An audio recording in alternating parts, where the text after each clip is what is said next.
ഇപ്പോൾ ഹിന്ദു സംഘടനകൾ ഒരു സമയത്ത് ഒരുമിച്ച് വരാനായിട്ട് ഒരു തരത്തിലും കൂട്ടാക്കാറില്ല.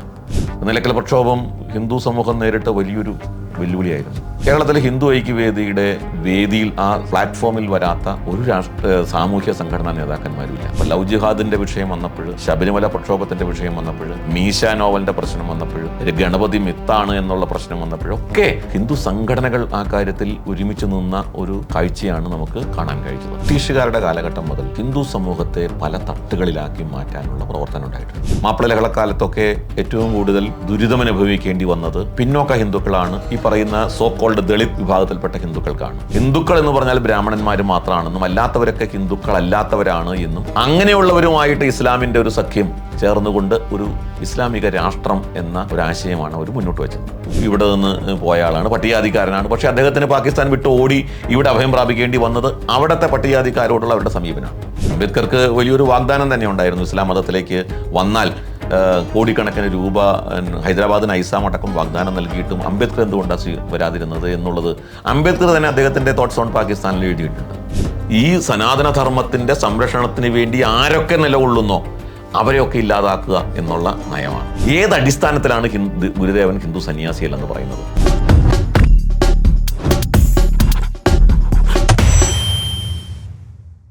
ശ്രീ ആർ വി ബാബു ഹിന്ദു ഐക്യവേദിയുടെ പ്രസിഡന്റാണ്.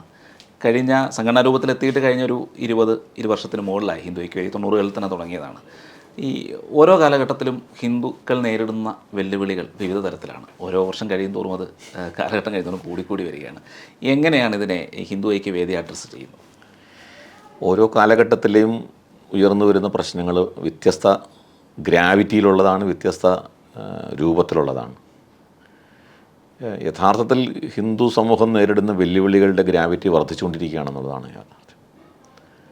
അതിൻ്റെ വോള്യം എന്നുള്ള നിലയ്ക്കും അതിൻ്റെ ആഴവും ഒക്കെ വളരെ വലിയ തോതിൽ വർദ്ധിച്ചുകൊണ്ടിരിക്കുകയാണ്. ഹിന്ദു സമൂഹത്തെ ടാർഗറ്റ് ചെയ്തുകൊണ്ട് നടത്തുന്ന പ്രവർത്തനങ്ങൾ അത് വ്യത്യസ്ത രീതിയിൽ നമ്മുടെ സമൂഹത്തിൽ നടപ്പാക്കുന്നു എന്നുള്ളതാണ്. മാധ്യമങ്ങൾ, രാഷ്ട്രീയ പ്രസ്ഥാനങ്ങൾ, സാംസ്കാരിക മേഖലയിൽ നിന്നുള്ള ആളുകൾ, ഇവരൊക്കെ ഒരു സോഫ്റ്റ് ടാർഗറ്റായിട്ട് ഹിന്ദു സമൂഹത്തെയും ഹിന്ദുത്വത്തെയും കാണുകയും അതിനെ ആക്രമിക്കുക എന്നുള്ളത് മറ്റു പല അജണ്ടകളുടെയും ഭാഗമായിട്ടായിരിക്കാം അതിങ്ങനെ പല രൂപത്തിലും വരുന്നുണ്ട്. അപ്പോൾ അതിനെയൊക്കെ നമ്മൾ അതാത് സമയത്ത് പ്രതികരിക്കുന്നു. അതാത് സമയത്ത് ചിലതിനെ പ്രക്ഷോഭത്തിൻ്റെ രൂപത്തിലായിരിക്കും, ചിലത് പ്രചരണത്തിൻ്റെ രൂപത്തിലായിരിക്കും. അപ്പോൾ അത്തരത്തിലുള്ള പ്രതികരണങ്ങൾ യഥാസമയത്ത് ഹിന്ദു ഐക്യവേദി ഉയർത്തിക്കൊണ്ടുവരാറുണ്ട്. അതിന് പല ഹിന്ദു സംഘടനകളെ കോർത്തിണക്കിക്കൊണ്ട് കേരളത്തിലെ 150ഓളം ഹിന്ദു സംഘടനകളെ ഒരു വേദിയിൽ കൊണ്ടുവരാൻ സാധിച്ചിട്ടുള്ളത് ഹിന്ദു ഐക്യവേദിക്കാണ്. അങ്ങനെ ഹിന്ദു ഐക്യവേദി ഹിന്ദു സംഘടനകളെ സംയോജിപ്പിച്ചുകൊണ്ട് ഇത്തരം പ്രശ്നങ്ങളെ അതാത് സമയത്ത് അഡ്രസ്സ് ചെയ്യാറുണ്ട് എന്നുള്ളതാണ്. പലതരത്തിൽ, അത് ലവ് ജിഹാദാവാം, അതല്ലെങ്കിൽ ഹലാലിൻ്റെ വിഷയമാകാം, ക്ഷേത്രങ്ങൾക്ക് നേരെ നടക്കുന്ന അന്യാധീനം പെടുത്തുന്ന തരത്തിൽ ധ്വംസനങ്ങൾ, ആചാരങ്ങൾ, അനുഷ്ഠാനങ്ങൾ സംബന്ധമായ പ്രശ്നങ്ങൾ, ഇതിനൊക്കെ അതാത് സമയത്ത് വലിയൊരു പ്രതിരോധം ഹിന്ദു ഐക്യവേദി സൃഷ്ടിക്കാറുണ്ട്. ഈ ഹിന്ദു ഐക്യം എന്ന് പറയുമ്പോൾ പലപ്പോഴും ഈ ഹിന്ദു സംഘടനകൾ തമ്മിൽ തന്നെ വലിയൊരു ഐക്യമില്ലാത്തൊരു സാഹചര്യം ഉണ്ടാകുന്നൊരു അവസ്ഥ കേരളത്തിലുണ്ട്.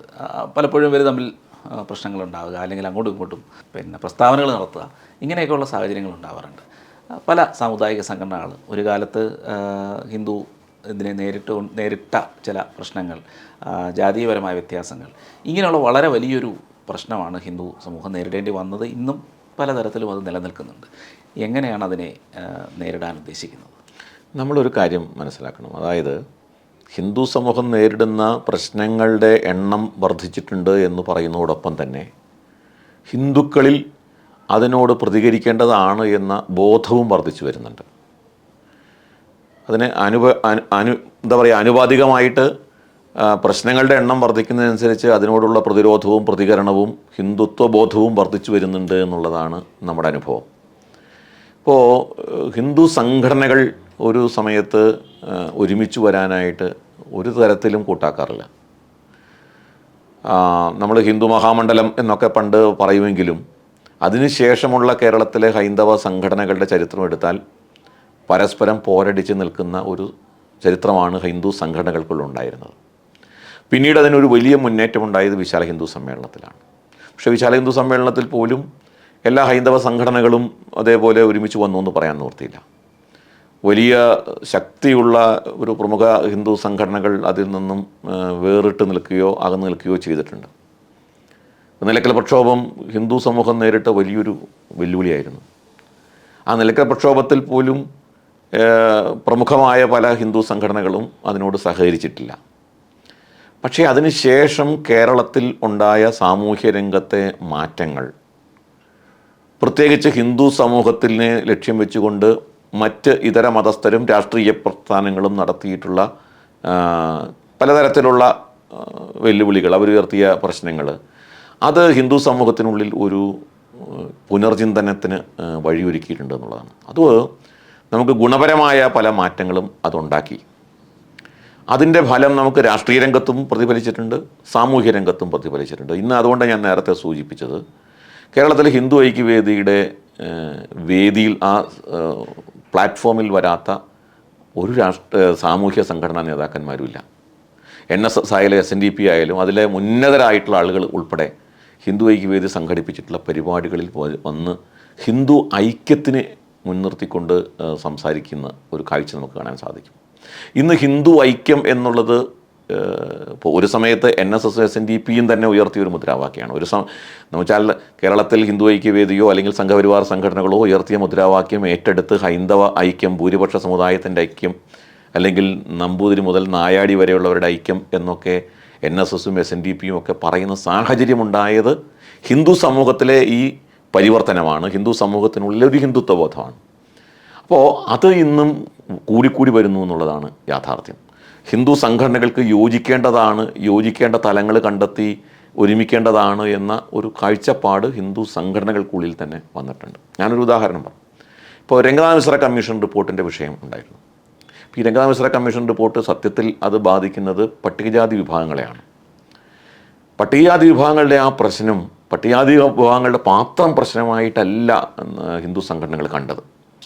ഇപ്പോൾ പട്ടികജാതി ഈ രംഗനാഥ മിശ്ര കമ്മീഷനുമായി ബന്ധപ്പെട്ട് ഒരു തെളിവെടുപ്പിന് ജസ്റ്റിസ് ബാലകൃഷ്ണൻ എറണാകുളത്ത് വന്നിരുന്നു, തിരുവനന്തപുരത്തും വന്നിരുന്നു. ബാലകൃഷ്ണൻ കമ്മീഷൻ മുമ്പാകെ രംഗനാഥ മിശ്ര കമ്മീഷൻ റിപ്പോർട്ട് നടപ്പാക്കരുത് എന്ന് പറഞ്ഞ് വാദിക്കാൻ മുന്നോക്ക സമുദായത്തിലെ സംഘടനകളുണ്ടായിരുന്നു, പിന്നോക്ക വിഭാഗത്തിലെ സംഘടനകളുണ്ടായിരുന്നു, പട്ടികജാതി സംഘടനകൾ മാത്രമല്ല. അപ്പോൾ അത് ഹിന്ദു സമൂഹത്തിനുള്ളിൽ ഒരു ഐക്യമുണ്ടാകേണ്ടതാണ് എന്ന് പൊതുധാരണ ഉണ്ടായിട്ടുണ്ട് എന്നുള്ളതാണ്. ഇപ്പോൾ ലവ് ജിഹാദിൻ്റെ വിഷയം വന്നപ്പോൾ, ശബരിമല പ്രക്ഷോഭത്തിൻ്റെ വിഷയം വന്നപ്പോൾ, മീശ നോവലിൻ്റെ പ്രശ്നം വന്നപ്പോൾ, ഗണപതി മിത്താണ് എന്നുള്ള പ്രശ്നം വന്നപ്പോഴൊക്കെ ഹിന്ദു സംഘടനകൾ ആ കാര്യത്തിൽ ഒരുമിച്ച് നിന്ന ഒരു കാഴ്ചയാണ് നമുക്ക് കാണാൻ കഴിച്ചത്. അപ്പോൾ ആ നിലയ്ക്ക് നോക്കുമ്പോൾ പോസിറ്റീവായിട്ടുള്ള വലിയൊരു മാറ്റം ഹൈന്ദവ സമൂഹത്തിനുള്ളിൽ ഉണ്ടാവുന്നുണ്ട് എന്നുള്ളതാണ് യാഥാർത്ഥ്യം. പൊതുവെ കേട്ടുവരുന്ന ഒരു കാര്യമാണ്, അതായത് കേരളത്തിൽ പലപ്പോഴും നടപ്പിലാക്കിയ അല്ലെങ്കിൽ നടപ്പിലാക്കാൻ ശ്രമിച്ച, കേരളത്തിൽ മാത്രമല്ല രാജ്യത്തിലും നേരത്തെ വർഷങ്ങൾക്ക് മുമ്പ്, അതായത് സ്വാതന്ത്ര്യ സമരത്തിന് മുന്നേ തന്നെ ഈ ദളിത് ഇസ്ലാം ഐക്യം എന്ന് പറഞ്ഞ ഒരു ഇത് നടപ്പിലാക്കാൻ ഉദ്ദേശിച്ചിരുന്നു. അത് പലപ്പോഴും കേരളത്തിലെ പല തീവ്ര ദളിത് സംഘടനകൾ ഉൾപ്പെടെ പോപ്പുലർ ഫ്രണ്ടുമായിട്ട് സഹകരിച്ച് നിൽക്കുന്ന സാഹചര്യവും നമ്മൾ കണ്ടിട്ടുണ്ട്. ഈ പ്രവർത്തനങ്ങളെ നേരിടാൻ എന്ത് ചെയ്യാൻ കഴിഞ്ഞിട്ടുണ്ട്, എന്ത് ചെയ്യാൻ കഴിയും? അതായത് ബ്രിട്ടീഷുകാരുടെ കാലഘട്ടം മുതൽ ഹിന്ദു സമൂഹത്തെ പല തട്ടുകളിലാക്കി മാറ്റാനുള്ള പ്രവർത്തനം ഉണ്ടായിട്ടുണ്ട്. ജാതിയുടെ പേരിൽ, പ്രത്യേകിച്ച് ഹിന്ദുക്കളിൽ തന്നെയുള്ള ഷെഡ്യൂൾഡ് കാസ്റ്റ്, ഷെഡ്യൂൾഡ് ട്രൈബ്, സിഖുകാർ ഹിന്ദുക്കളല്ല എന്ന വാദമുന്നയിച്ച് ബ്രിട്ടീഷുകാർ ഗ്രന്ഥങ്ങൾ എഴുതിയിട്ടുണ്ട്. അപ്പോൾ ഹിന്ദുക്കളെ പല തട്ടിലാക്കി നിർത്തുക എന്നുള്ളത് സ്വാതന്ത്ര്യപൂർവ്വ ഇന്ത്യയിൽ ബ്രിട്ടീഷുകാരുടെ ആവശ്യമായിരുന്നു. അക്കാലത്ത് തന്നെ ഇസ്ലാമിക സംഘടനകൾ ഈ പറയുന്ന ഹിന്ദു സമൂഹത്തിനുള്ളിൽ പിന്നോക്കക്കാരെ ലക്ഷ്യം വെച്ചുകൊണ്ട് പ്രവർത്തിച്ചിരുന്നുവെങ്കിലും അത് വിജയിച്ചിരുന്നില്ല. പ്രത്യേകിച്ച് മാപ്പിള ലഹളക്കാലത്തൊക്കെ ഏറ്റവും കൂടുതൽ ദുരിതമനുഭവിക്കേണ്ടി വന്നത് പിന്നോക്ക ഹിന്ദുക്കളാണ്, ഈ പറയുന്ന സോ കോൾഡ് ദളിത് വിഭാഗത്തിൽപ്പെട്ട ഹിന്ദുക്കൾക്കാണ്. അത് ഡോക്ടർ അംബേദ്കർ തന്നെ ചൂണ്ടിക്കാണിക്കുകയും ചെയ്തിട്ടുണ്ട്. അപ്പോൾ യഥാർത്ഥത്തിൽ മുസ്ലിം സംഘടനകളുടെ ആ തന്ത്രം മാപ്പിള ലഹളക്കാലത്ത് ആ അനുഭവങ്ങളുടെ അടിസ്ഥാനത്തിൽ ഏറെ പുറകോട്ട് പോയി. പക്ഷെ പിന്നീട് കാലം മാറി വന്നപ്പോൾ 1947, 48, 49 കാലം വന്നപ്പോഴേക്കും പ്രത്യേകിച്ച് SNDP, NSS ഐക്യം പഴയ പോലെ ഉണ്ടാവാതിരിക്കുകയും അത് ദുർബലമാവുകയും ചെയ്ത സാഹചര്യം ഉണ്ടായി 50കൾക്ക് ശേഷം. അപ്പോൾ അസവർണർക്ക് നല്ലത് ഇസ്ലാം എന്ന പേരിൽ ഒരു പുസ്തകം ഇറങ്ങിയിരുന്നു. അസവർണർക്ക്, അതായത് സവർണരല്ലാത്തവർക്ക് നല്ലത് ഇസ്ലാം എന്ന പേരിൽ. ആ പുസ്തകം ഈ അടുത്ത കാലത്ത് വലിയ തോതിൽ പോപ്പുലർ ഫണ്ട് പ്രചരിപ്പിക്കുക ചെയ്തിരുന്നു. പോപ്പുലർ ഫണ്ടിൻ്റെ കേന്ദ്രങ്ങൾ റെയ്ഡ് ചെയ്ത സമയത്ത് പോലീസിന് കിട്ടിയ ഒരു പുസ്തകം, അവർ അട്ടിയിട്ട് വെച്ചിരുന്ന പുസ്തകം അസവർണർക്ക് നല്ലത് ഇസ്ലാം എന്നുള്ള പുസ്തകം. അപ്പോൾ അതിൻ്റെ അർത്ഥം എന്ന് വെച്ചാൽ ഈ പിന്നോക്ക വിഭാഗങ്ങളെ വിഘടിപ്പിച്ച് ഹിന്ദുക്കളിൽ നിന്നും ആ ഒരു വലിയ വിഭാഗം, അതിലെ ഹിന്ദു സമൂഹത്തിലെ ഏറ്റവും major chunk of the Hindu community എന്ന് പറയുന്നത് അസവർണരാണ്, അല്ലെങ്കിൽ പട്ടികജാതി പട്ടിക വിഭാഗങ്ങളും പിന്നോക്ക ഹിന്ദുക്കളാണ്. അപ്പോൾ ഹിന്ദുമതം എന്ന് പറഞ്ഞാൽ ഒരു ബ്രാഹ്മണ മതമാണെന്നും ഹിന്ദുക്കൾ എന്ന് പറഞ്ഞാൽ ബ്രാഹ്മണന്മാർ മാത്രമാണെന്നും അല്ലാത്തവരൊക്കെ ഹിന്ദുക്കളല്ലാത്തവരാണ് എന്നും അങ്ങനെയുള്ളവരുമായിട്ട് ഇസ്ലാമിൻ്റെ ഒരു സഖ്യം ചേർന്നുകൊണ്ട് ഒരു ഇസ്ലാമിക രാഷ്ട്രം എന്ന ഒരാശയമാണ് അവർ മുന്നോട്ട് വെച്ചത്. അപ്പോൾ അതിന് വേണ്ടിയുള്ള ഒരുപാട് ശ്രമങ്ങൾ അവർ നടത്തിയിരുന്നു. പക്ഷേ ഈ രാത്രി ആവുമ്പോൾ കുറുക്കൻ അതിൻ്റെ സ്വഭാവം കാണിക്കും എന്ന് പറയുന്ന പോലെ പല സന്ദർഭങ്ങളിലും ഇസ്ലാം പട്ടികജാതി പട്ടികവർഗങ്ങൾക്കും അല്ലെങ്കിൽ ഈ പിന്നോക്ക വിഭാഗങ്ങൾക്കും എതിരായിട്ട് നിലനിൽക്കുന്ന സാഹചര്യമാണ് ഉണ്ടായിട്ടുള്ളത്.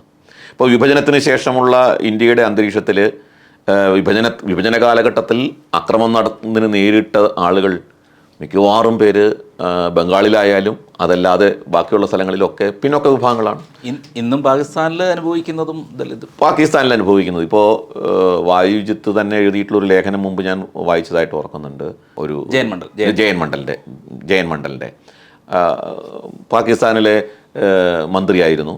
ഇവിടെ നിന്ന് പോയ ആളാണ്, പട്ടികജാതിക്കാരനാണ്. പക്ഷേ അദ്ദേഹത്തിന് പാകിസ്ഥാൻ വിട്ട് ഓടി ഇവിടെ അഭയം പ്രാപിക്കേണ്ടി വന്നത് അവിടുത്തെ പട്ടികജാതിക്കാരോടുള്ള അവരുടെ സമീപനമാണ്. അപ്പോൾ അപ്പോൾ അംബേദ്കർ എന്തുകൊണ്ടാണ് ഇസ്ലാം മതം സ്വീകരിക്കാതിരുന്നത്?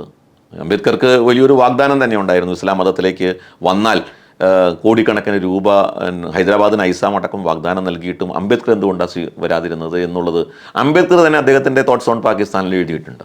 ഇസ്ലാമിനുള്ളിലെ സാഹോദര്യം എന്ന് പറഞ്ഞാൽ അത് ഇസ്ലാമിന് മാത്രം അനുഭവിക്കാനുള്ളതാണ് എന്ന് അംബേദ്കർ വളരെ വ്യക്തമായിട്ട് പറഞ്ഞിട്ടുണ്ട്. അപ്പോൾ അതായത് ചിന്തിക്കുന്നവർക്ക് അന്നേ തന്നെ ഇസ്ലാമിൻ്റെ ഈ ഒരു കാപട്യം മനസ്സിലായിട്ടുണ്ട്. പക്ഷേ പ്രവർത്തനം അവർ വളരെ ശക്തമായിട്ട്, ഇപ്പോൾ ഇടക്കാലത്ത് സംവരണ സംരക്ഷണ മുന്നണി എന്നൊക്കെ പറഞ്ഞിട്ടുള്ളൊരു മുന്നണി ഉണ്ടായി. അതൊക്കെ ലക്ഷ്യം വെച്ചത് ഈ പിന്നോക്ക പട്ടികജാതി ഹിന്ദുക്കളെ ഹിന്ദു സമൂഹത്തിൽ നിന്നും വേർപെടുത്തി ഒരു ഐക്യനിര കെട്ടിപ്പടുക്കാനാണ്. പക്ഷേ പിന്നീട് കാര്യങ്ങൾ മനസ്സിലാക്കി ആ സംഘടനകളൊക്കെ ഇപ്പോൾ അവരുമായിട്ടുള്ള സഖ്യം വിടുകയും ഈ കാര്യം തിരിച്ചറിയുകയും ചെയ്തിട്ടുണ്ട് ഏറെക്കുറെ എന്നുള്ളതാണ്. എന്നാലും അവരവരുടെ പ്രവർത്തനം നടത്തിക്കൊണ്ടിരിക്കുന്നുണ്ട് എന്നുള്ളത് നമ്മൾ കാണാതിരുന്നൂടെ. ഈ അടുത്ത കാലത്ത് പോപ്പുലർ ഫ്രണ്ടിൻ്റെ ഒരു റെയ്ഡ് ചെയ്ത സമയത്ത് 2047 ലക്ഷ്യം വെച്ചുള്ള പ്രവർത്തനങ്ങളിൽ ഇതൊരു പ്രധാന അജണ്ടയായിരുന്നു. വളരെ, അതായത് ഇപ്പോഴും അവർ ശ്രമിക്കുന്നത് അങ്ങനെ തന്നെയാണ്. ഇപ്പോൾ ഈ ചാതുർവർണ്ണ്യം എന്നുള്ള ചില നരേറ്റീവുകൾ സൃഷ്ടിച്ചുകൊണ്ട് ശ്രമിക്കുന്നത് ഹിന്ദു സമൂഹത്തെ വിഘടിപ്പിക്കുക എന്നുള്ളതാണ്.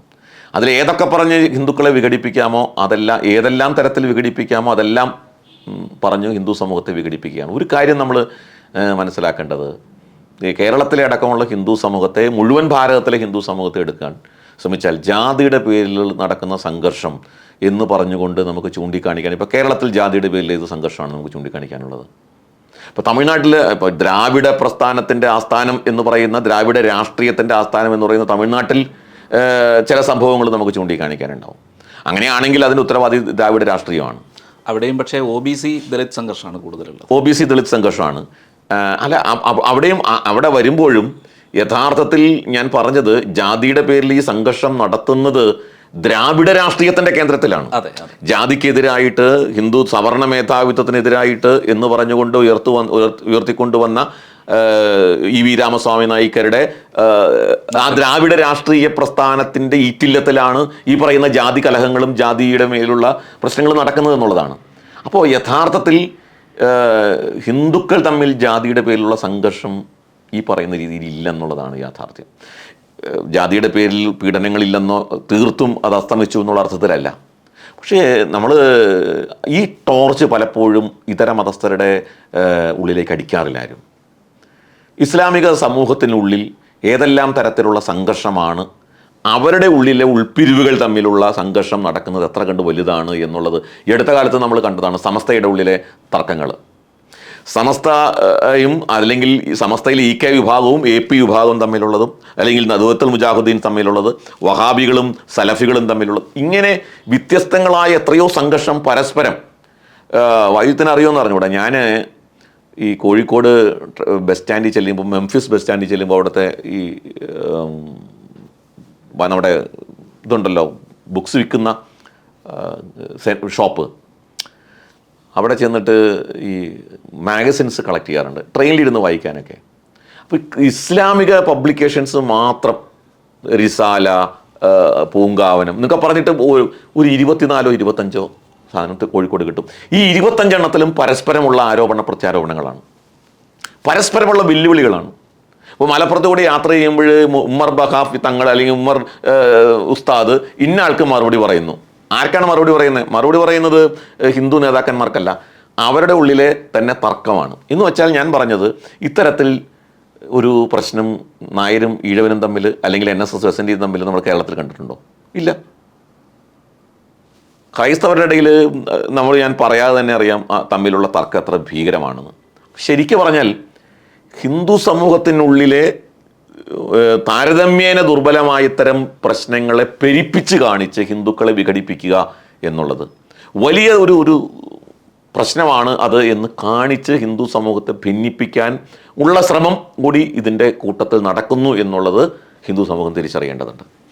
ഈ സംഘപരിവാർ സംഘടനകൾക്കായി ഹിന്ദുക്കളെ വിട്ടുകൊടുക്കാൻ പാടില്ല, അല്ലെങ്കിൽ സനാതനധർമ്മത്തെ സംഘപരിവാറിൻ്റെ ആലയിൽ കൊണ്ട് കെട്ടാൻ പാടില്ല, ഇങ്ങനെയൊക്കെയുള്ള വളരെയധികം വാദമുഖങ്ങൾ ഉയർന്നു വരുന്നുണ്ട്.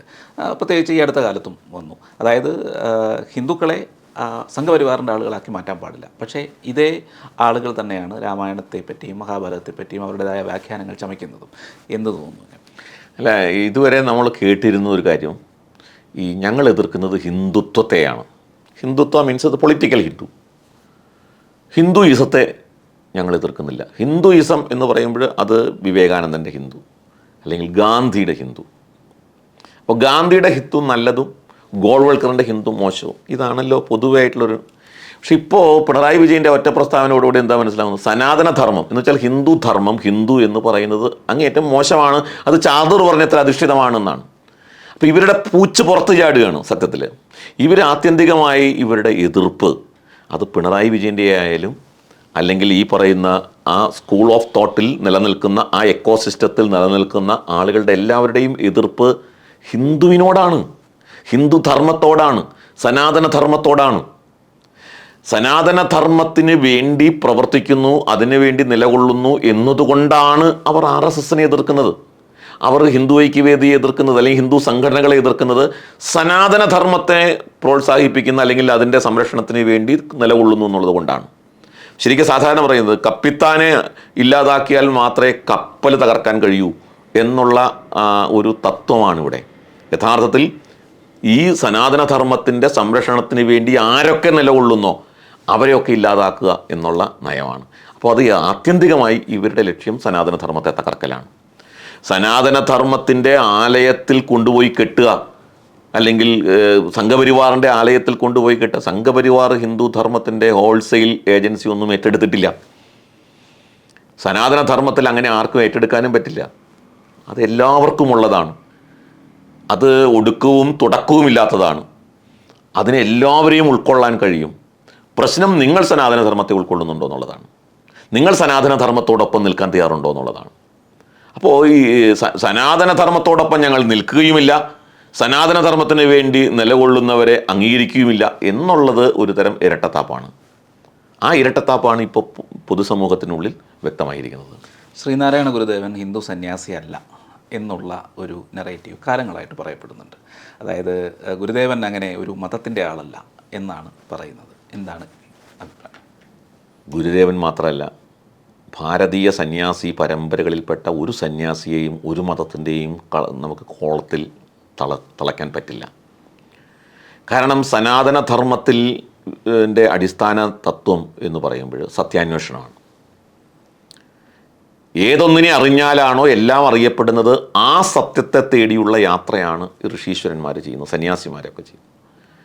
അങ്ങനെ ആ സത്യം അറിഞ്ഞവരെ ബ്രഹ്മജ്ഞാനികൾ, ആത്മജ്ഞാനികൾ എന്ന് പറയും. അഹം ബ്രഹ്മാസ്മി എന്നൊക്കെ പറയുന്നത് അങ്ങനെയാണ്. അത് നീ തന്നെയാണ് എന്ന് കണ്ടെത്തുന്നത് ആ സത്യം തിരിച്ചറിയുമ്പോഴാണ്. അങ്ങനെ സത്യം തിരിച്ചറിയുന്നവർ അവർക്ക് മതമില്ല, ജാതിയില്ല, അവർക്ക് ലിംഗഭേദമില്ല, വർണ്ണവ്യത്യാസങ്ങളില്ല, ഭാഷ വ്യത്യാസങ്ങളില്ല, ഒരു വ്യത്യാസമില്ല. കാരണം അവർ തിരിച്ചറിയുന്നത് ഇതെല്ലാം ഒരേ ഒരു ചൈതന്യത്തിൻ്റെ അംശമാണ് എന്നാണ്. ഇപ്പോൾ ഇത് മുഴുവൻ ബ്രഹ്മമാണ് എന്ന് തിരിച്ചറിഞ്ഞാൽ പിന്നെ ജാതി എവിടെ, മതം എവിടെ, വർഗം എവിടെ, വർണ്ണം എവിടെ, ലിംഗം എവിടെ? ഇതെല്ലാം ഈശ്വരനാണ്. അങ്ങനെ എത്തിയ ഒരാൾക്ക് പിന്നെ മതത്തിന് വേണ്ടി വാദിക്കാൻ പറ്റുമോ, ജാതിക്ക് വേണ്ടി വാദിക്കാൻ പറ്റുമോ? അങ്ങനെയുള്ള വിശ്വാസവും സത്യാന്വേഷണവും ഹിന്ദു ധർമ്മത്തിൽ മാത്രമാണുള്ളത്.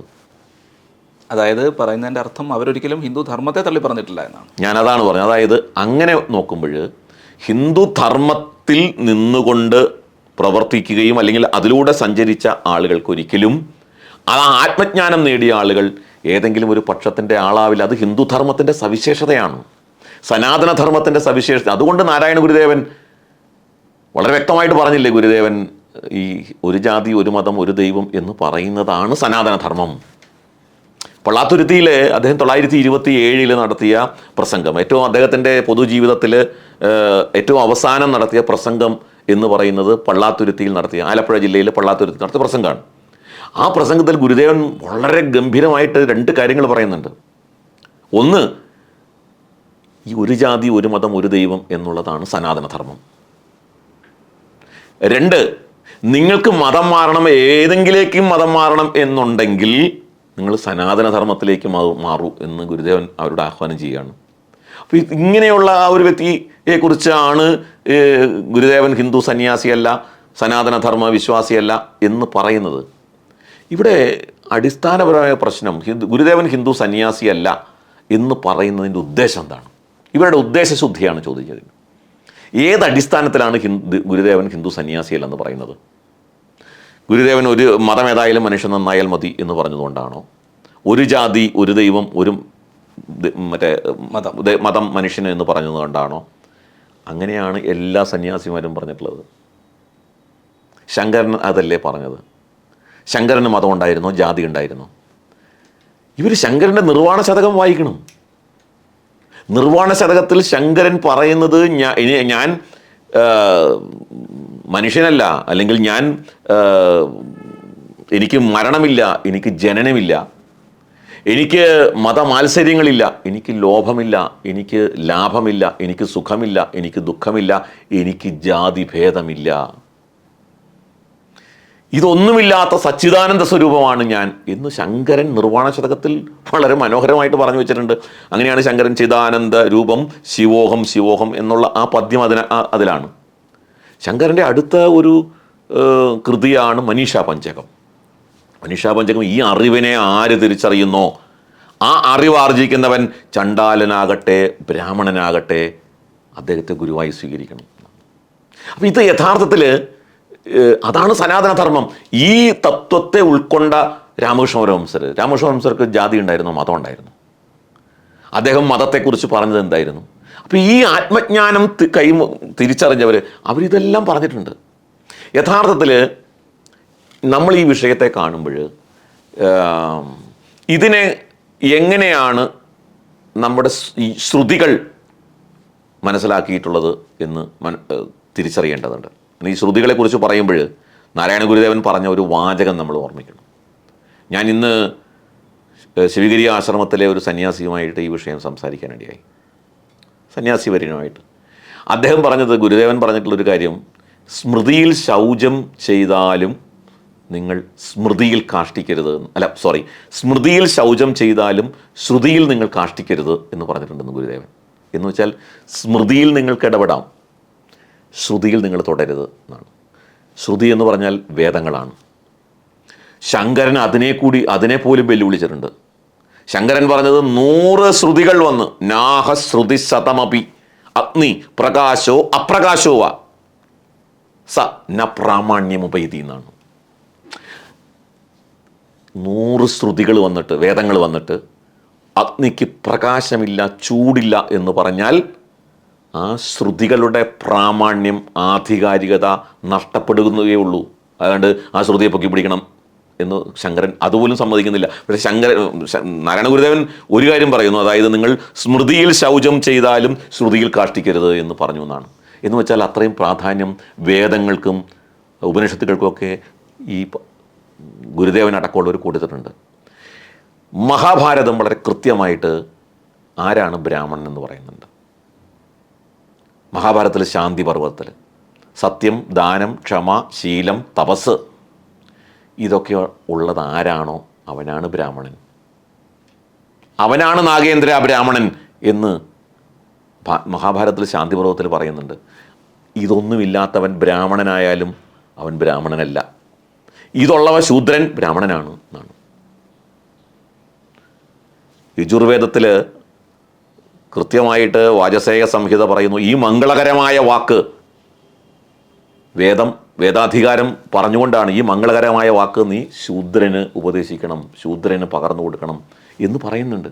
അപ്പോൾ ഇവിടെ വേദാധികാരം ശൂദ്രനുണ്ടായിരുന്നു, ശൂദ്രന് ബ്രാഹ്മണനാവാൻ കഴിയുമായിരുന്നു, ബ്രാഹ്മണന് ശൂദ്രനാകാനോ ക്ഷത്രിയനാകാൻ കഴിയുമായിരുന്നു, വർണ്ണങ്ങൾ മാറാൻ കഴിയുമായിരുന്നു. ഇതിനെയാണ് നമ്മൾ പ്രതീകകാലം എന്ന് പറയുക.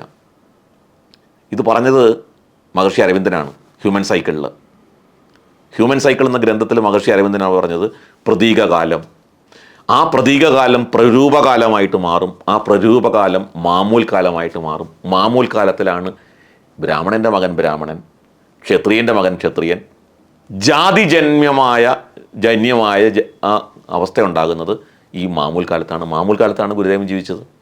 അതുകൊണ്ട് ഗുരുദേവൻ ഇതിനെ മറികടക്കാൻ വേണ്ടി ഈ ധർമ്മത്തെ പുനരുദ്ധരിക്കാൻ വേണ്ടി ശ്രമിച്ചു എന്നുള്ളതാണ് യാഥാർത്ഥ്യം. ഈ ഹിന്ദു സമൂഹത്തിൻ്റെ ഒരു അടിസ്ഥാന ശിലകൾ പൊതുവെ പറയുമ്പോൾ ഒരുപാട് ദ്വൈതം, അദ്വൈതം, വിശിഷ്ടാദ്വൈതം തുടങ്ങി നിരവധി ശാഖകളുണ്ട്. പക്ഷേ എങ്കിൽ പോലും ക്ഷേത്രങ്ങളൊരു പ്രധാന കേന്ദ്രങ്ങൾ തന്നെയാണ്. പക്ഷേ ഈ ക്ഷേത്രങ്ങളുമായി ബന്ധപ്പെട്ട് ദേവസ്വം ബോർഡിൻ്റെ കയ്യിലാണ് പല ക്ഷേത്രങ്ങളും. ഇതുമായിട്ട് ബന്ധപ്പെട്ട് ഹിന്ദു സമൂഹത്തിൽ കുട്ടികളെ പഠിപ്പിക്കാനോ അങ്ങനെയുള്ളൊരു സാഹചര്യങ്ങളൊന്നും പല ക്ഷേത്രങ്ങളിലുമില്ല. ദേവസ്വം ബോർഡ് അതിനുള്ള ഇത് മുന്നോട്ട് വെക്കുന്നുണ്ടെങ്കിലും ഒരു കാലത്ത് ഹിന്ദുമത മഹാമണ്ഡലം ആ ഒരു സമയത്ത് ഇവർ രണ്ടും പ്രഖ്യാപിച്ച, അല്ലെ NSS SNDP പ്രഖ്യാപിച്ചതിലൊന്ന് ഈ ഒരു പഠനം ആയിരുന്നു. പക്ഷേ അതൊന്നും ഇങ്ങോട്ട് തുടരാൻ സാധിച്ചില്ല. അപ്പോൾ എന്ത് ചെയ്യാൻ കഴിയുമെന്ന് ഹിന്ദു സമൂഹം നേരിടുന്ന ഒരു പ്രധാനപ്പെട്ട പ്രശ്നം തന്നെയാണത്. നമ്മുടെ കുട്ടികൾക്ക് ഔപചാരിക വിദ്യാഭ്യാസത്തിലൂടെ യഥാർത്ഥ വസ്തുതകൾ അവർക്ക് കിട്ടുന്നില്ല. വളരെ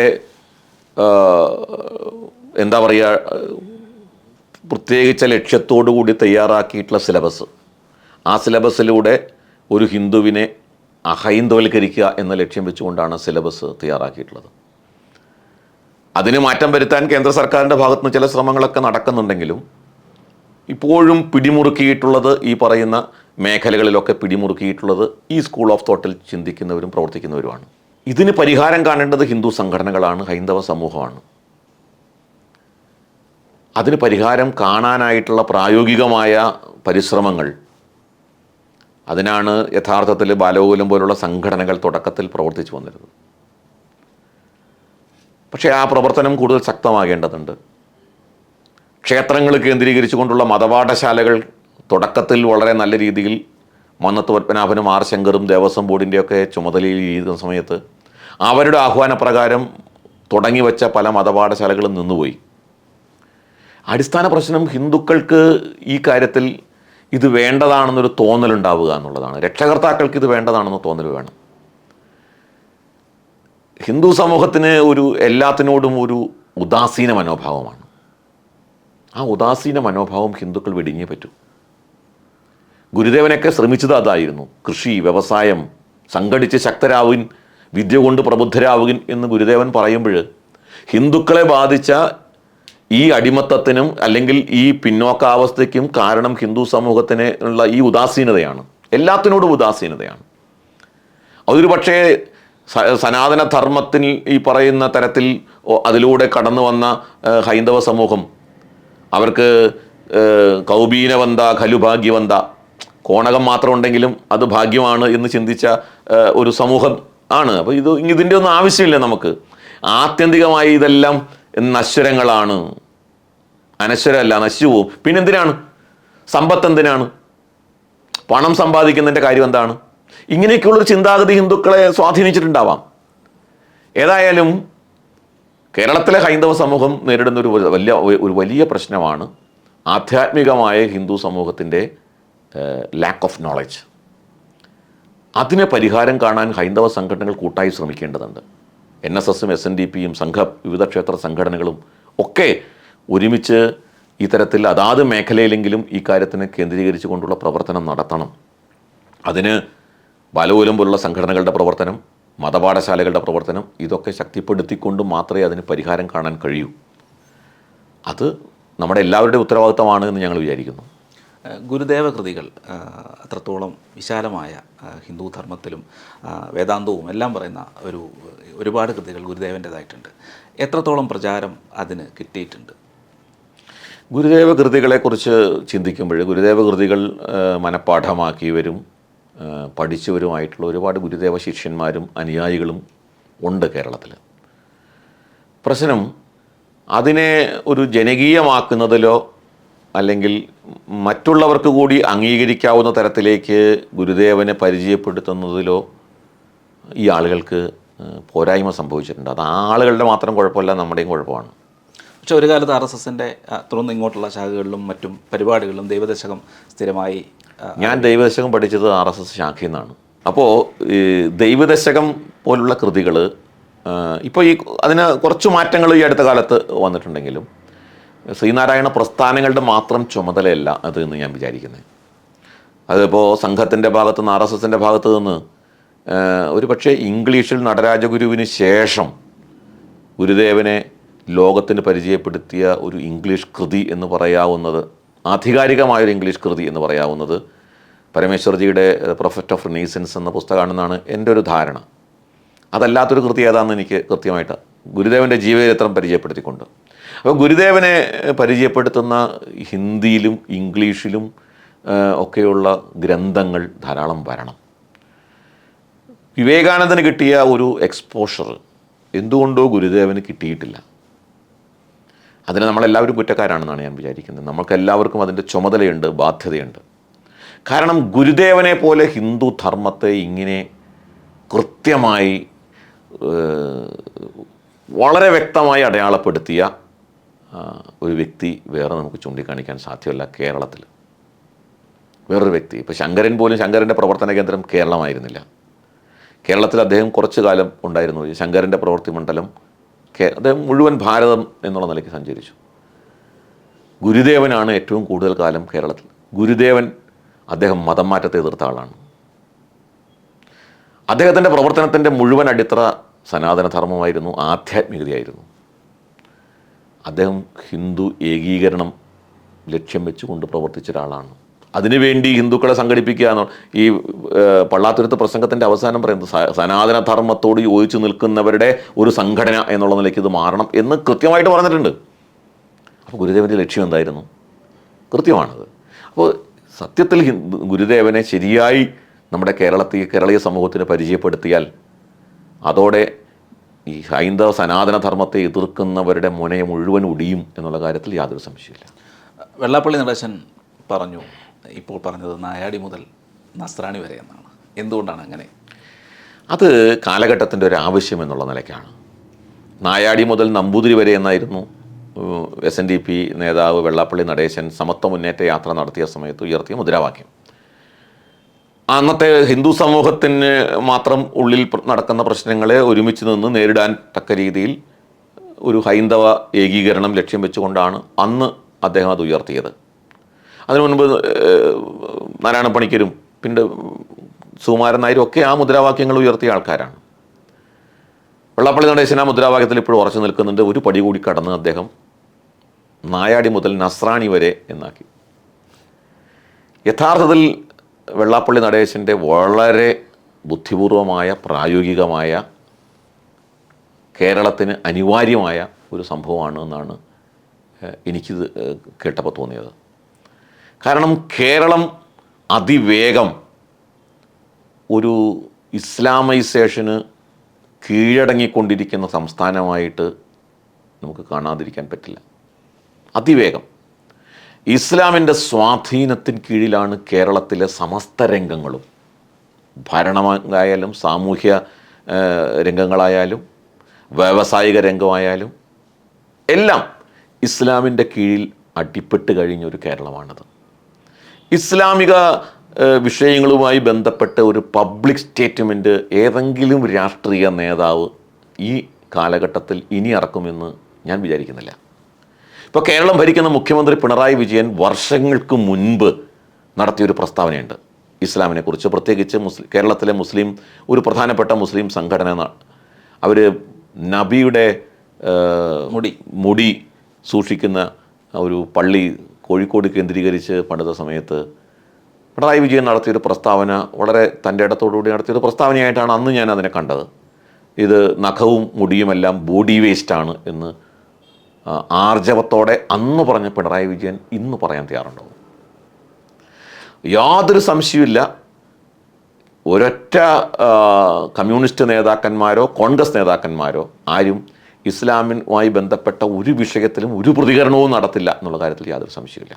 അപ്പോൾ അതിന് ഏറ്റവും ഒടുവിലത്തെ ഉദാഹരണമാണ് വഖഫ്. വഖഫിൻ്റെ വിഷയം തുടങ്ങിയപ്പോൾ വി ഡി സതീശൻ, പ്രതിപക്ഷ നേതാവ് വി ഡി സതീശൻ പറഞ്ഞത് ഇത് വഖഫ് ഭൂമിയല്ല.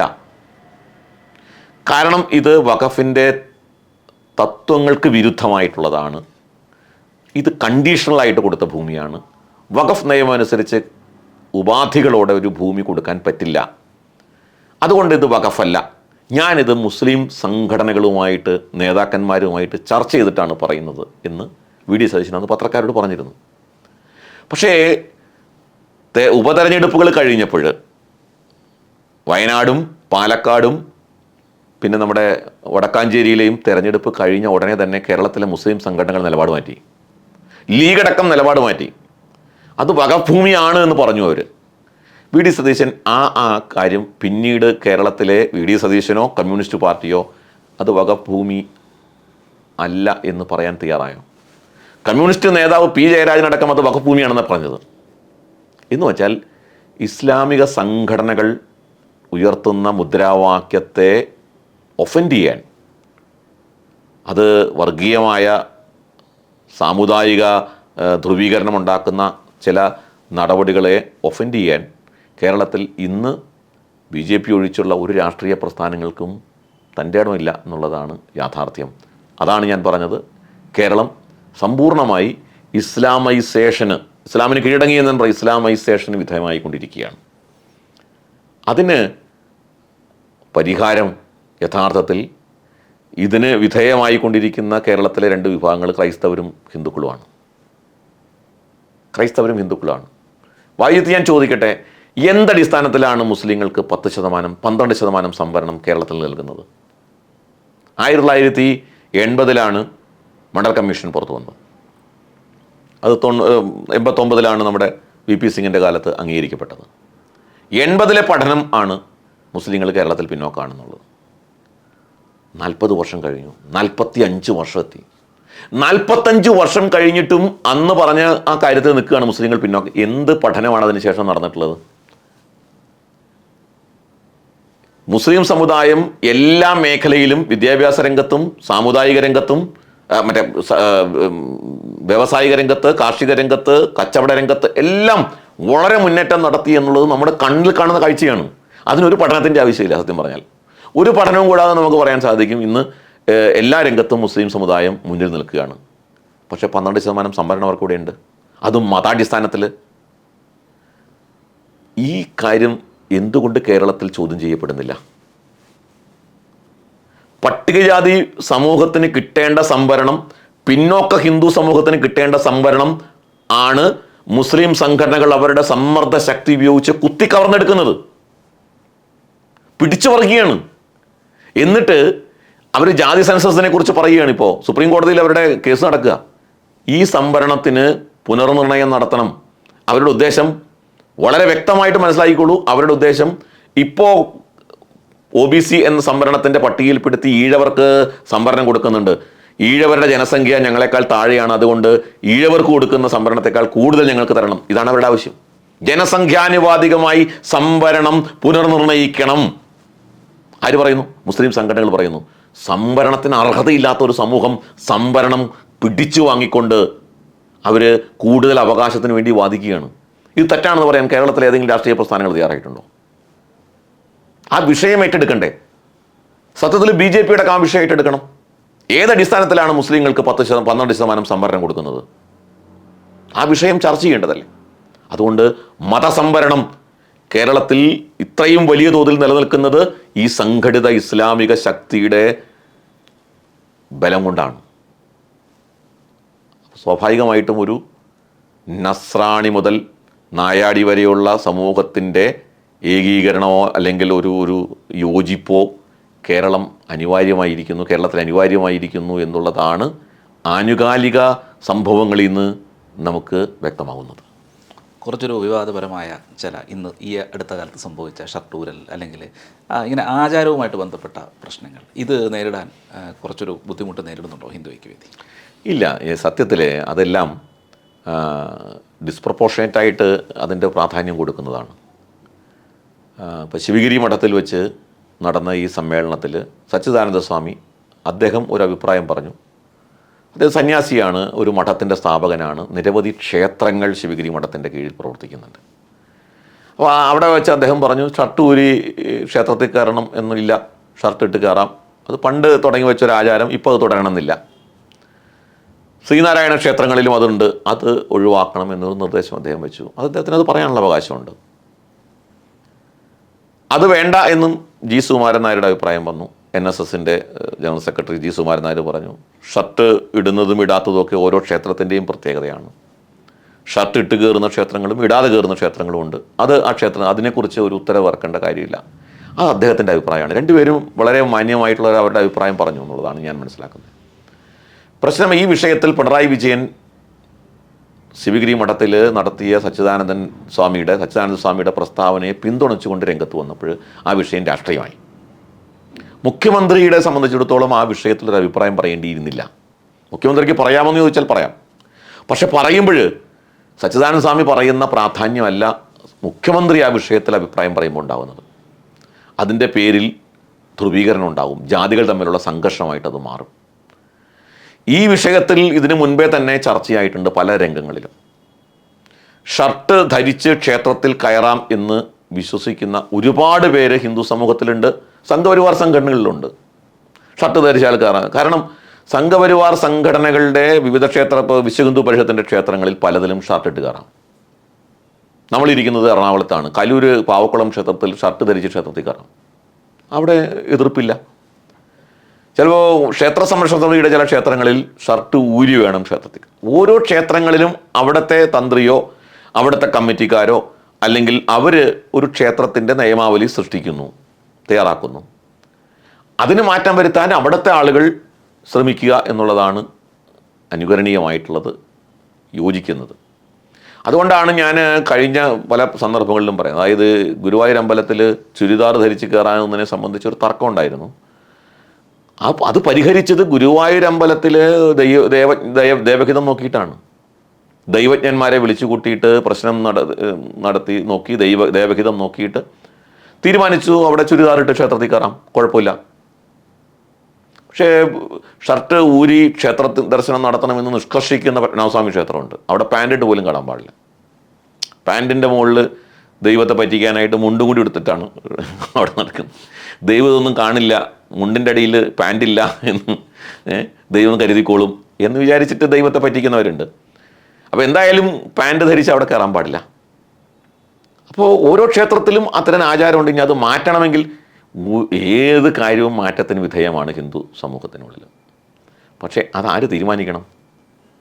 അത് മുഖ്യമന്ത്രി തീരുമാനിക്കേണ്ട കാര്യമല്ല, ഭരണകൂടം തീരുമാനിക്കേണ്ടതല്ല, ടു ദാറ്റ് എക്സ്റ്റെൻറ്റ് കോടതി തീരുമാനിക്കേണ്ടതല്ല, കോടതിയോ അല്ലെങ്കിൽ ഈ പറയുന്നതൊന്നും തീരുമാനിക്കേണ്ടതല്ല. ഇപ്പോൾ കോടതി തീരുമാനിച്ചില്ലേ, പൂരം ആഘോഷവുമായി ബന്ധപ്പെട്ട് ആനകളുടെ എഴുന്നള്ളിപ്പ് കോടതി തീരുമാനിക്കേണ്ട സാഹചര്യം വന്നു. അവസാനം സുപ്രീം കോടതി എന്താ പറഞ്ഞത്? കേരള ഹൈക്കോടതി എത്ര കണ്ട് ധിക്കാരപരമായ ഒരു പരാമർശം കേരളത്തിലെ ഹിന്ദു സമൂഹത്തിൻ്റെ മുഖത്ത് നോക്കി ചോദിച്ചു എന്നുള്ളത് അങ്ങേയറ്റം കോടതിയുടെ ആ നടപടി അങ്ങേയറ്റം പ്രതിഷേധാർഹമാണ്, യാതൊരു സംശയമൊന്നുമില്ല. കോടതി ചോദിച്ചത് എന്താ? ആനയെ പോലെ തന്നെ കരയിൽ ജീവിക്കുന്ന ജീവിയാണ് തിമിംഗലമെങ്കിൽ നിങ്ങൾ തിമിംഗലത്തിൻ്റെ മേൽ നെറ്റിപ്പട്ടം കെട്ടി കൊണ്ടു നടക്കുമോ എന്ന് ചോദിക്കാൻ കോടതിക്ക് ഞാൻ എൻ്റെ സ്ഥാനത്തിരുന്നുകൊണ്ട് ഞാൻ അതിന് മറുപടി പറയുന്നില്ല. ആരാണ് കോടതി? എന്താണ് അങ്ങനെ ചോദിക്കാൻ കോടതിക്ക് എന്താ അധികാരം? ആരാണ് കോടതി ഇക്കാര്യത്തിൽ? അതുകൊണ്ടാണ് സുപ്രീം കോടതി കൃത്യമായിട്ട് പറഞ്ഞത്, പരമോന്നത നീതിന്യായ പീഠം ആ കാര്യത്തിൽ മറുപടി പറഞ്ഞത്. യാതൊരു തത്വദീക്ഷയില്ലാതെയാണ് ഹൈക്കോടതി ഇക്കാര്യത്തിൽ തീരുമാനമെടുത്തത് എന്ന് സുപ്രീം കോടതിക്ക് പറയേണ്ടി വന്നത് ഹൈക്കോടതിയുടെ ഈ ഓവർ ആക്ടിവിസം കൊണ്ടാണ്. അപ്പോൾ അങ്ങനെ ചോദിക്കാൻ ഹിന്ദു സമൂഹത്തിന് മേൽ മാത്രമേ സാധിക്കുന്നുള്ളൂ എന്നുള്ളതാണ്. ഇവിടെ അനാചാരങ്ങൾ, ഇവിടെ അതേപോലെ അത്യാചാരങ്ങൾ ഇതര സമൂഹങ്ങളിൽ നടക്കുന്നില്ലേ? ഇപ്പോൾ മൃഗങ്ങളുടെ സംരക്ഷണം എന്നൊക്കെ പറഞ്ഞ് ആനകളെ പീഡിപ്പിക്കുന്നതിനെ, ആനകളെ മാത്രമേ പീഡിപ്പിച്ചാലേ വിഷമമുള്ളൂ? ആനകൾ മാത്രമേ ജീവികളുള്ളൂ? ഇവിടെ ഒരു ദിവസം, ഒരൊറ്റ ദിവസം, ഒരു വിശേഷപ്പെട്ട ദിവസം, ഒരു മതത്തിൻ്റെ ഒരു വിശേഷപ്പെട്ട ദിവസം ലക്ഷക്കണക്കിന് മൃഗങ്ങളെ ഒറ്റ രാത്രി കൊണ്ട് കൊന്നൊടുക്കുന്നു. അത് മൃഗപീഡനമല്ലേ? അതിനെ സംബന്ധിച്ച് നമ്മുടെ നാട്ടിലെ NGOകൾക്കൊന്നും പറയാനില്ല. അതിനെ സംബന്ധിച്ച് നമ്മുടെ നാട്ടിലെ കോടതിക്കൊന്നും പറയാനില്ല. കോടതിയുടെ ഉത്തരവുണ്ട് നമ്മുടെ നാട്ടിൽ സ്ലോട്ടർ ഹൗസുകൾ എങ്ങനെ പ്രവർത്തിക്കണം എന്നുള്ളത്. മൃഗങ്ങളെ കെട്ടി തൂക്കി പരസ്യമായി മാംസം പ്രദർശിപ്പിക്കാൻ പാടില്ല എന്ന് കോടതി ഉത്തരവുണ്ട്. നിങ്ങൾ സഞ്ചരിച്ചിട്ടില്ലേ റോഡിലൂടെ? എങ്ങനെയാണ് ഈ ഇറച്ചി കടകളിൽ റോഡ് സൈഡിൽ ചെയ്യാൻ പാടില്ല. ഒന്നാമത് അത് മറച്ചിരിക്കണം എന്നാണ്. ജനങ്ങൾക്ക് കാണാവുന്ന തരത്തിൽ അങ്ങനെ കെട്ടിത്തൂക്കാൻ പാടില്ല. പക്ഷേ ഏത് ഇറച്ചിക്കടയാണ്? ഞാനൊരൊറ്റ ഉദാഹരണം പറയാം. അങ്കമാലി വളരെ വലിയൊരു കേന്ദ്രമാണ്, ക്രൈസ്തവർ ഭൂരിപക്ഷമുള്ള കേന്ദ്രമാണ്. അങ്കമാലി മുനിസിപ്പാലിറ്റിയിൽ ലൈസൻസ് ഉള്ള സ്ലോട്ടർ ഹൗസുകളുണ്ടോ എന്ന് അന്വേഷിച്ച് നോക്കൂ. എൻ്റെ അറിവിൽ ലൈസൻസ് ഉള്ള സ്ലോട്ടർ ഹൗസുകളില്ല. ലൈസൻസ് ഉള്ള സ്ലോട്ടർ ഹൗസുകളിൽ മാത്രമേ മൃഗങ്ങളെ കൊല്ലാൻ പാടുള്ളൂ നിയമം അനുസരിച്ച്. സ്ട്രിക്ട്ലി സ്പീക്കിംഗ് സ്ലോട്ടർ ഹൗസുകളിൽ മാത്രമേ കൊല്ലാൻ പാടുള്ളൂ ലൈസൻസ് ഉള്ള. പക്ഷേ അങ്കമാലിയിൽ പ്രവർത്തിക്കുന്ന, ചന്തയിൽ ഉൾപ്പെടെ പ്രവർത്തിക്കുന്ന ഇറച്ചി വിൽപ്പനശാലകളിൽ മൃഗങ്ങളെ കൊല്ലുന്നത് എവിടെയാണ്? അങ്കമാലി മുനിസിപ്പാലിറ്റി കണ്ണടച്ച് നിൽക്കുകയല്ലേ? അപ്പോൾ ഇതൊന്നും കാണാൻ കോടതിക്ക് സാധ്യമല്ല. അപ്പോൾ കോടതി ഏകപക്ഷീയമായിട്ട് ആനകളെ കാര്യത്തിൽ തീരുമാനമെടുക്കുന്നു. അപ്പം ഞാൻ പറഞ്ഞത് അത് ഹിന്ദു സമൂഹം സോഫ്റ്റ് ടാർഗറ്റാണ് എന്നുള്ള ഒരു മനോഗതിയുടെ അടിസ്ഥാനത്തിലാണ്. അപ്പോൾ ഇതൊക്കെ വരുമ്പോൾ സ്വാഭാവികമായിട്ട് ഹിന്ദു സമൂഹത്തിനും അതിനോട് ചേർന്ന് നിൽക്കുന്ന സഹോദര സമൂഹങ്ങൾക്കുമൊക്കെ ഒരുമിച്ച് നിന്നേ മതിയാകൂ എന്നുള്ള സാഹചര്യം കേരളത്തിലുണ്ട് എന്നുള്ളതാണ്. ആധ്യാത്മികവും സാംസ്കാരികപരവുമായുള്ള മുന്നേറ്റത്തെക്കുറിച്ചും പ്രതിസന്ധികളും വെല്ലുവിളി നേരിടുന്നതിനെക്കുറിച്ചും സംസാരിച്ചു.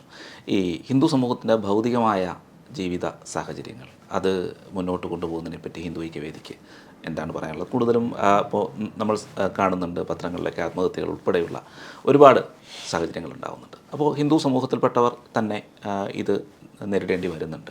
അപ്പോൾ എന്താണ് ഹിന്ദു ഐക്യവേദിക്ക് അതിനെക്കുറിച്ച് പറയാനുള്ളതും പ്രവർത്തിക്കാനുള്ളതും? വളരെ വലിയൊരു വിഷയമാണത്. നമ്മുടെ ഹിന്ദു സമൂഹത്തിൽ സാമ്പത്തികമായി പരാധീനത നേരിടുന്ന സമൂഹം അല്ലെങ്കിൽ ആളുകൾ, അവർ ഒടുവിൽ ഇപ്പോൾ കേരളത്തിൽ ആത്മഹത്യാ നിരക്ക് എടുക്കുമ്പോൾ ഹിന്ദുക്കളാണ് വലിയ തോതിൽ ആത്മഹത്യ ചെയ്യുന്ന സമൂഹം. സാമ്പത്തിക പരാധീനതയുണ്ട്, മാനസിക പ്രശ്നങ്ങൾ, സാമ്പത്തിക പ്രശ്നം കൊണ്ടുണ്ടാകുന്ന മാനസിക പ്രശ്നങ്ങൾ, അങ്ങനെ ഒട്ടനവധി കാരണങ്ങൾ ഉണ്ട്. അതിലൊരു വലിയ പ്രശ്നമാണ് ഇപ്പോൾ എക്കണോമിക്കലി എംപവർ ചെയ്യപ്പെടുന്ന ഒരു സമൂഹത്തിന് മാത്രമേ ആത്മവിശ്വാസത്തോടെ നിലനിൽക്കാൻ പറ്റൂ, സംശയമൊന്നുമില്ല. അതിൽ കേരളത്തിലെ ഹൈന്ദവ സമൂഹത്തിൽ അങ്ങനെ സാമ്പത്തിക സ്വാശ്രയത്വത്തോടു കൂടിയിട്ടുള്ളൊരു ഹൈന്ദവ സമൂഹത്തെ സൃഷ്ടിക്കുക എന്നുള്ളത് നമ്മൾ നേരിടുന്നൊരു വലിയ വെല്ലുവിളി തന്നെയാണ്. ഒന്ന്, ഞാൻ നേരത്തെ സൂചിപ്പിച്ച പോലെ ഹിന്ദു സമൂഹത്തിൻ്റെ ആറ്റിറ്റ്യൂഡിൽ വലിയ മാറ്റം വരണം. കൃഷി ചെയ്യാൻ, വ്യവസായം തുടങ്ങാൻ, കച്ചവടം ചെയ്യാൻ റീസണബിളായിട്ടുള്ള ഒരു റിസ്ക് എല്ലാ കാര്യത്തിലുണ്ട്. ആ റിസ്ക് എടുത്ത് ബിസിനസ് ചെയ്യാൻ, കച്ചവടം ചെയ്യാൻ അല്ലെങ്കിൽ വ്യവസായം നടത്താൻ അത്തരം മേഖലകളിലേക്ക് ഹിന്ദു സമൂഹം ഇറങ്ങി തിരിച്ചേ മതിയാവും. കൺവെൻഷനലായിട്ട് ചെയ്തു വരുന്ന പ്രവൃത്തി കൊണ്ട് മാത്രം ജീവിച്ചാൽ മതി എന്ന് ചിന്തിക്കുന്ന മനോഭാവത്തിൽ നിന്നും, ഗുമസ്തൻ്റെ മനോഭാവത്തിൽ നിന്നും, ഗുമസ്തപ്പണിയിൽ നിന്ന് കിട്ടുന്ന വരുമാനം കൃത്യമായ മാസവരുമാനം കൊണ്ട് ജീവിച്ചാൽ മതി എന്ന് ചിന്തിക്കുന്നിടത്ത് നിന്ന് ഈ മാറ്റം ആരംഭിക്കണം. വ്യവസായങ്ങൾ തുടങ്ങാനായിട്ടുള്ള. അപ്പോൾ അത്തരം വ്യവസായങ്ങൾ തുടങ്ങുമ്പോൾ അവരെ സഹായിക്കാനുള്ള മനസ്സ് ചുറ്റുപാടുള്ള സമൂഹത്തിനുണ്ടാവണം. സാമ്പത്തികമായിട്ട് മാത്രമല്ല, അവർക്ക് ആത്മവിശ്വാസം പകർന്നു കൊടുത്ത് അവരോടൊപ്പം നമ്മളും ഉണ്ട് എന്നൊരു സൊസൈറ്റി എന്ന നിലയ്ക്ക് പെരുമാറാൻ ഹിന്ദു സമൂഹത്തിന് ഇപ്പോഴും കഴിഞ്ഞിട്ടില്ല എന്നുള്ളതാണ്. ഒരു സൊസൈറ്റി, ഒരു സമാജം എന്ന നിലയ്ക്ക് ഹിന്ദു സമാജം മാറേണ്ടിയിരിക്കുന്നു. ഞാൻ ഈ സമാജത്തിൻ്റെ ഭാഗമാണ് എന്ന് ഓരോ ഹിന്ദുവിനും തോന്നണം. എനിക്കൊരു പ്രശ്നം വരുമ്പോൾ സഹായിക്കാൻ എൻ്റെ സമാജമുണ്ട് എന്നൊരു തോന്നൽ ഹിന്ദു സമൂഹത്തിന് വരേണ്ടതുണ്ട്. ഇപ്പോഴും നമ്മൾ ഹിന്ദു ഐക്യവേദിയൊക്കെ പ്രവർത്തിക്കുന്നത് അങ്ങനെയുള്ള ഒരു സാഹചര്യം സൃഷ്ടിക്കാനാണ്. ഹിന്ദു സമാജത്തിൽ ഒരു സമാജം എന്ന ചിന്താഗതി ഉണ്ടാക്കും. ഒരുപാട് സമയം പിടിക്കും. കാരണം ഹിന്ദുക്കൾ അങ്ങനെ സ്വഭാവേന അങ്ങനെയുള്ളൊരു സമൂഹമല്ല. ഒറ്റയ്ക്കൊറ്റയ്ക്ക് ജീവിക്കുക എന്നുള്ളതാണ്. ഒരു സമാജം എന്ന നിലയ്ക്ക് ജീവിച്ച പാരമ്പര്യം ഹിന്ദു സമൂഹത്തിന് വളരെ കുറവാണ്. പല കാരണങ്ങളുണ്ട് അതിന്. ഒട്ടനവധി വൈദേശിക ആക്രമണങ്ങൾ, ജാതി, ഇങ്ങനെയൊക്കെയുള്ള പല ഘടകങ്ങളെ കൊണ്ട് ഭിന്നിച്ചു പോയ ഒരു സമൂഹം. അവർ സമൂഹത്തിൽ ഒറ്റയ്ക്കൊറ്റയ്ക്കാണ്. ആ സമൂഹത്തിന് വീണ്ടും നമ്മളൊരു സൊസൈറ്റിയാണ് എന്ന് ഭാവന പകർന്നു കൊടുത്ത് അവരിലേക്ക് ഈ ഒരു ചിന്താഗതി വളർത്തിക്കൊണ്ടുവന്ന് അവരെ ഒരു സമാജമാക്കി മാറ്റിയാൽ മാത്രമേ ഈ പ്രശ്നങ്ങൾക്കൊക്കെ പരിഹാരമാവുള്ളൂ. ഇപ്പോൾ നമുക്ക് പണം കൊടുത്ത് സഹായിക്കാൻ പറ്റുമോ? എത്ര പേരെ സഹായിക്കാൻ പറ്റും? അപ്പോൾ ഹിന്ദു സമൂഹത്തെ അതിന് സജ്ജനാക്കുക എന്ന് മാത്രമേ നമുക്ക് ചെയ്യാൻ പറ്റൂ. അതിന് വേണ്ട വഴികൾ തുറന്നു കൊടുക്കുക, അവർക്കതിൻ്റെ മാർഗദർശനങ്ങൾ കൊടുക്കുക. അപ്പോൾ അത്തരം ചില ഹിന്ദു ഐക്യവേദി തന്നെ കഴിഞ്ഞ തൃശ്ശൂർ നടന്ന സമ്മേളനത്തിൽ ഇപ്പോൾ കേന്ദ്ര സർക്കാരിൻ്റെ കുറേ പദ്ധതികൾ, ആ പദ്ധതികളെ പരിചയപ്പെടുത്തിക്കൊണ്ട് ഏതൊക്കെ പദ്ധതികളിൽ നമുക്ക് ഇൻവെസ്റ്റ് ചെയ്യാം, ഏതൊക്കെ പദ്ധതികൾ നമുക്ക് പ്രയോജനപ്പെടുത്താം, ആ പദ്ധതികളിലൂടെ എങ്ങനെയൊക്കെ നമുക്ക് നമ്മുടെ സ്ത്രീകൾക്ക് തൊഴിൽ നേടിക്കൊടുക്കാം, കുടുംബത്തിൻ്റെ വരുമാനം വർദ്ധിപ്പിക്കാം, ഇങ്ങനെയുള്ള ഒരു ക്ലാസ് തന്നെ നമ്മൾ നടത്തുകയുണ്ടായി. പക്ഷെ അതൊക്കെ വളരെ ശുഷ്കമാണ് എന്ന് തിരിച്ചറിഞ്ഞുകൊണ്ട് തന്നെയാണ് പറയുന്നത്. അതിലേക്കൊരു കാൽവെപ്പ് നമ്മൾ നടത്തുകയാണ്. ഇത് വളരെ എല്ലാവരും കൂടിയും ചേർന്ന് നടത്തേണ്ട ഒരു പ്രവർത്തനമാണ് എന്ന് തോന്നുന്നു. കാരണം ഹിന്ദു ഐക്യവേദിക്ക് അതിൻ്റെ പരിമിതികളുണ്ട്. ആ പരിമിതികളിൽ നിന്നുകൊണ്ട് ഹിന്ദു ഐക്യവേദി അത്തരം കാര്യങ്ങൾ ചെയ്യാൻ വേണ്ടി പരിശ്രമിക്കുകയാണ്.